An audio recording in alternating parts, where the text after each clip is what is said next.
आइए जानते हैं आज की कुछ प्रमुख अंतर्राष्ट्रीय खबरों को। उससे पहले एक नजर आज के हेडलाइंस पर। एयर इंडिया की फ्लाइट पर लगा ग्रहण, ताबड़तोड़ हो रही है कैंसिल। बिजली कर्मियों की आज रात से हड़ताल शुरू, शासन ने कसी कमर। महाराष्ट्र में H3N2 वायरस से 2 लोगों की मौत, दहशत में है दुनिया। विरोध प्रदर्शन के बीच किसान प्रतिनिधियों से आज मुलाकात करेंगे सीएम शिंदे और फडणवीस। बिहार के यूट्यूबर मनीष कश्यप के खिलाफ सख्त एक्शन। अडानी मुद्दे पर हंगामे के बीच संसद में घिरे राहुल गांधी। आज से अगले 5 दिन तक आंधी तूफान का अलर्ट, कई राज्यों में बारिश। सोना हुआ सस्ता, चांदी की बढ़ी चमक, जाने ताजा भाव। पठान की OTT रिलीज डेट आई सामने, शाहरुख खान की फिल्म देखने के लिए करना होगा अब बस इतना इंतजार। और ऑस्ट्रेलिया के खिलाफ पहले वनडे की प्लेइंग 11 में 7 नाम तय, बाकी 4 जगह के लिए जबरदस्त टक्कर। एयर इंडिया के अच्छे दिन छुट्टी पर चले गए हैं। कंपनी के फ्लाइट में लगातार समस्या आ रही है, जिससे कंपनी को नुकसान उठाना पड़ रहा है। एयर इंडिया की पिछले 2 दिन में कम से कम 3 अंतर्राष्ट्रीय उड़ान तकनीकी गड़बड़ी के कारण प्रभावित हुई है। रिपोर्ट्स के मुताबिक शिकागो और वैंकूवर की उड़ानों को विमानों में तकनीकी गड़बड़ी के कारण मंगलवार को रद्द कर दिया गया है। दोनों उड़ानों को बोइंग 777 विमान के जरिए संचालित किया जाना था। इसके अलावा पेरिस से दिल्ली आने वाली एक उड़ान को रद्द करनी पड़ी। इस संबंध में जानकारी के लिए संपर्क किए जाने पर एयर इंडिया के प्रवक्ता ने बताया कि उड़ान संख्या AI 126 को 14 मार्च को तकनीकी गड़बड़ी के कारण रद्द करना पड़ा था। बता दें कि हाल ही में कंपनी ने एक बहुत बड़ी डील की थी, जिसमें सैकड़ों की संख्या में नए विमान खरीदे जाने हैं।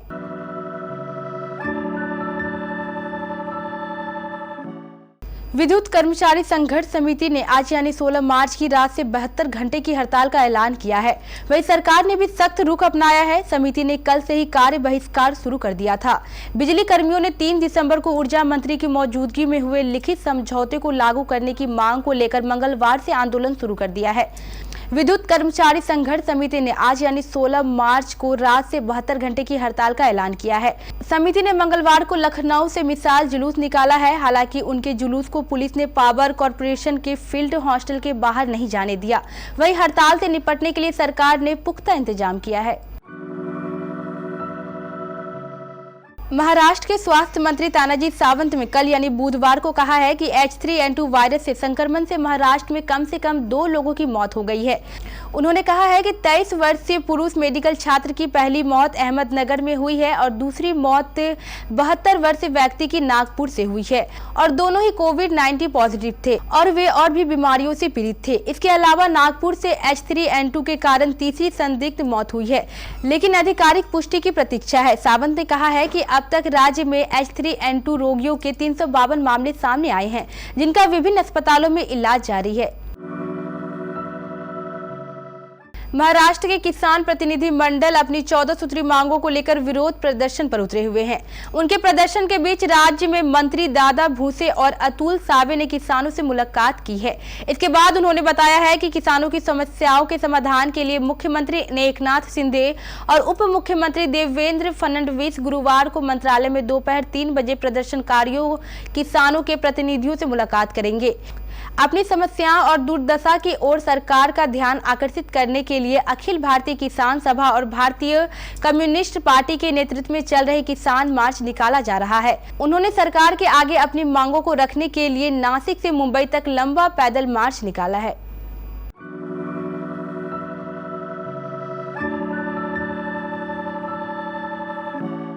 तमिलनाडु में बिहार मजदूरों के फर्जी वीडियो वायरल करने के मामले में बिहार की आर्थिक अपराध इकाई मनीष कश्यप और युगराज सिंह राजपूत को जल्द ही गिरफ्तार करेगी। दोनों की गिरफ्तारी के लिए एक विशेष टीम का गठन किया गया है।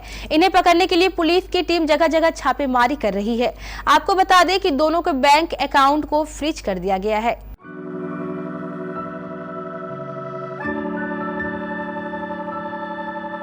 भारत में लोकतंत्र खत्म हो रहा है, विपक्षी नेताओं पर केस किए जा रहे हैं, संसद में बोलने नहीं दिया जा रहा है। कांग्रेस नेता राहुल गांधी ने ये शब्द लंदन में कहे थे।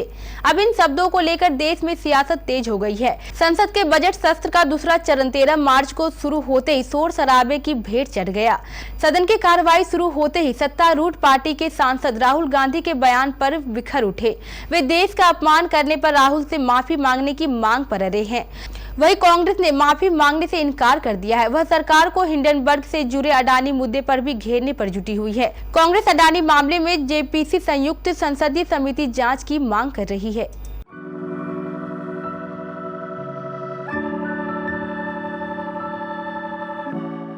देश के कई राज्यों में मौसम पहले से थोड़ा खुशनुमा हुआ है। अधिकांश हिस्सों में 20 मार्च तक हल्की मध्यम बारिश और गरज के साथ बौछारें पड़ने के आसार है। राजधानी दिल्ली की बात करें तो यहां बारिश होने और आसमान में बादल छाए रहने का अनुमान लगाया गया है। यहां आज यानी 16 मार्च को अधिकतम तापमान 34 डिग्री और न्यूनतम तापमान 18 डिग्री तक रह सकता है।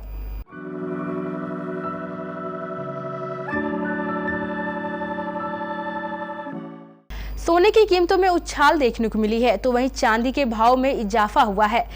भारतीय सराफा बाजार में कल बुधवार 15 मार्च की ताजा भाव कीमतों के मुताबिक सोना 57,000 के पार और चांदी की कीमत में 66,000 पार है। राष्ट्रीय स्तर पर 999 शुद्धता वाले 24 कैरेट के 10 ग्राम सोने की कीमत 57,501 रुपया है, जबकि 999 शुद्धता वाली चांदी के दाम 66,364 रुपए है।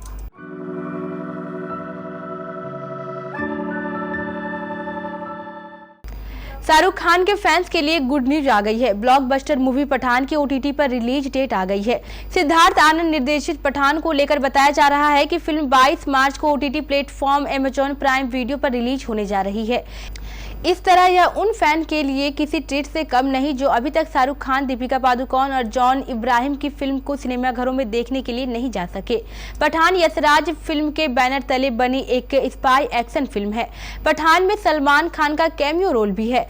पठान 25 जनवरी 2023 को सिनेमाघरों में रिलीज हुई थी और इसने 50 दिन भी पूरे कर लिए हैं।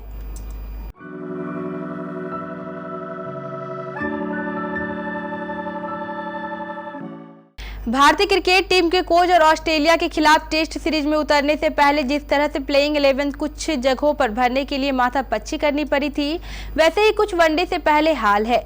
भारतीय टीम पहले वनडे मुकाबले में जिस प्लेइंग 11 के साथ उतरेगी उसमें 7 नाम ऐसे हैं जो पक्के हैं, लेकिन बाकी के 4 नामों को लेकर काफी चर्चा की जाएगी।